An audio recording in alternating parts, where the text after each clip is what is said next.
60 सीटों पर खेला हो गया है। जी हां, 23 लाख महिलाओं के नाम गायब कर दिए गए, जिसके बाद रंगे हाथ चुनाव आयोग को राहुल गांधी ने फिर एक बार पकड़ लिया है। चुनाव आयोग के प्रेस कॉन्फ्रेंस के तुरंत बाद ही राहुल की सेना ने इलेक्शन कमीशन की बखिया उधेड़ के रख दी है, क्योंकि राहुल की सेना भी उसके बाद एक प्रेस कॉन्फ्रेंस को संबोधित करती हुई नजर आती है और उसके बाद जो होता है वही खबर मैं आपके सामने रखूंगी। दरअसल दोस्तों, बिहार विधानसभा की 60 सीटों पर मोदी शाह के चहेते ज्ञानेश कुमार ने क्या खेल कर दिया है, उसे आप समझेंगे, सुनेंगे तो आप भी हैरान हो जाएंगे। जिसका डर था दोस्तों बिहार चुनाव को लेकर के, जिस डर के बारे में राहुल गांधी बतला रहे थे, चिता रहे थे, वही डर सच साबित होता हुआ दिखाई दे रहा है। पहले तो पीठ पीछे हो रहा था और अब खुलेआम हो रहा है। आपको पता है कितने नाम गायब कर दिए गए, कितने नाम काटे गए? 60 लाख के ऊपर, ये तो आप जानते हैं, जिसे लेकर के मामला सुप्रीम कोर्ट तक पहुंचा था। और अब यह खबर आ रही है, कांग्रेस ने आज प्रेस कॉन्फ्रेंस करके इस बात की जानकारी दी है कि 23 लाख महिलाओं के नाम काट दिए गए और उन जगहों पर काटे गए जहां कांग्रेस की, जहां इंडिया गठबंधन की अच्छी खासी पकड़ है, जहां उनके सिटिंग एमएलए है।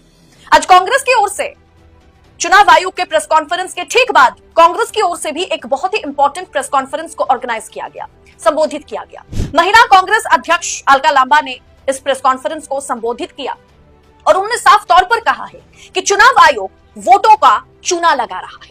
जी हां, खबर देखिए, ट्वीट देखिए। बिहार कांग्रेस की ओर से ट्वीट किया गया है कि बिहार के जिन 6 जिलों में सबसे ज्यादा महिलाओं के नाम पर वोटर लिस्ट से नाम काटे गए, उनमें करीब 60 विधानसभा सीटें आती है। साल 2020 के विधानसभा चुनाव का आंकड़ा देखें तो यहां इंडिया गठबंधन ने 25 सीटें जीती थी। यहां करीब मुकाबला जो है बहुत ही करीबी मुकाबला था। अब चुनाव आयोग ने एसआईआर के नाम पर इन्हीं सीटों पर भारी फर्जीवाड़ा करने का काम किया है। बिहार में जहां करीब 23 लाख महिलाओं के नाम काट दिए गए, वहीं करीब 15 लाख पुरुषों के नाम भी वोटर लिस्ट से गायब कर दिए गए।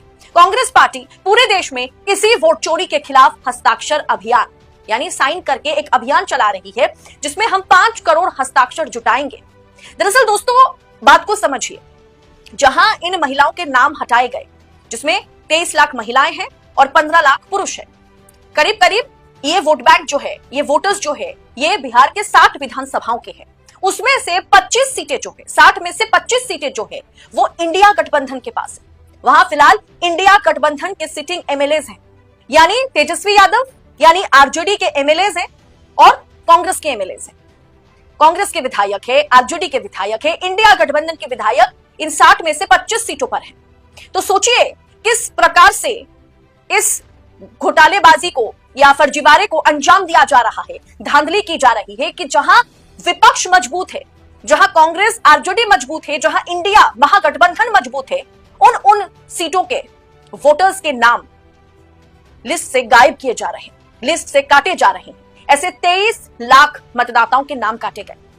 दोस्तों, इसी लिस्ट पर, जो लिस्ट अभी नए तरीके से बनाई जा रही है, वो उस लिस्ट की बात नहीं कर रही हूं, जिस लिस्ट से नाम हटाए जा रहे हैं, उस लिस्ट में, उस पुराने लिस्ट के जरिए 2024 में केंद्र में मोदी की सरकार बनी थी और मोदी जी को यह बात समझ में आ गया था कि अगर पुराने वोटर लिस्ट के जरिए लोग वोट डालेंगे या उसी वोटर लिस्ट के वोटर्स अगर वोट डालेंगे तो जैसे 303 से सीधा 240 पर हमें जनता ने पटका था, वही हश्र हमें बिहार में देखने को मिलेगा। और इसीलिए वोटर्स के नाम वोटर लिस्ट से हटाए जा रहे हैं और खास करके उन सीटों पर लोगों के नाम हटाए जा रहे हैं जहां कांग्रेस या आरजेडी या महागठबंधन मजबूती के साथ खड़ा है। दोस्तों, सोचने वाली बात यह है कि आज प्रेस कॉन्फ्रेंस चुनाव आयोग करता है। चुनाव आयोग के प्रेस कॉन्फ्रेंस के ठीक बाद ही जहां चुनाव आयोग ये कहता हुआ नजर आता है कि बहुत ही निष्पक्ष तरीके से चुनाव होगा, हमने पूरी पारदर्शिता के साथ इस चुनाव को ऑर्गेनाइज करने का मन बनाया है और हमारी टीमें अलग अलग जगह पर लगी हुई है। तो उसके ठीक बाद अलका लांबा ने, महिला कांग्रेस के अध्यक्ष अलका लांबा ने बिहार में एक प्रेस कॉन्फ्रेंस को उन्होंने संबोधित किया और उस प्रेस कॉन्फ्रेंस में उन्होंने यह खुलासा किया कि चुनाव आयोग डंके की चोट पर 23 लाख महिलाओं के नाम हटा दिए, 23 लाख महिलाओं के नाम काट दिए, नाम गायब हो गए। लेकिन ये सब कुछ पहले पीठ पीछे हो रहा था। जब से राहुल गांधी ने इस मुद्दे को पकड़ लिया है, जब से राहुल गांधी ने इस पर बड़ा खुलासा कर दिया है कि इस तरीके से नाम हटाए जा रहे हैं वोटर्स के, तो चुनाव आयोग खुलेआम ये काम कर रहा है। दोस्तों, सोचने वाली बात यह है, जहां वोटर्स विपक्ष को वोट करते हैं, जहां पब्लिक विपक्ष को चुनती है, उन इलाके के वोटर्स के नाम वोटर लिस्ट से हटाए जा रहे हैं।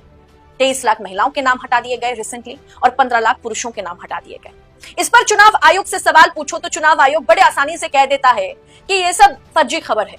जबकि चाहे पुराने मुख्य चुनाव आयुक्त एसवाई कुरैशी की बात करें, मुख्य चुनाव आयुक्त अशोक लभासा की बात करें, सब पुराने चुनाव आयुक्तों का यही कहना है कि जब विपक्ष यह आरोप लगाता है, उनके पास दस्तावेज है, प्रमाण है, तो चुनाव आयोग को इस पर खुल करके बात रखने की जरूरत है। चुनाव आयोग को जांच पड़ताल करने की जरूरत है।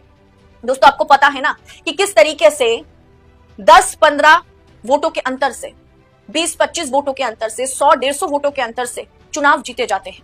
अब ऐसे में लाखों वोट जो वोटर्स विपक्ष को वोट करते हैं, ऐसे लाखों वोटर्स के नाम अगर हटाए जाए तो सोचिए जीत किसकी पक्की होगी। क्या इसी तरीके से लोकतंत्र का सबसे बड़ा पर्व चुनाव को बिहार में अंजाम दिया जा रहा है? और यह सब कुछ खुलेआम हो रहा है। विपक्ष आईना भी दिखाए तो भी चुनाव आयोग चुप है और चुनाव आयोग के बदले बीजेपी सामने आकर के प्रेस कॉन्फ्रेंस करती है।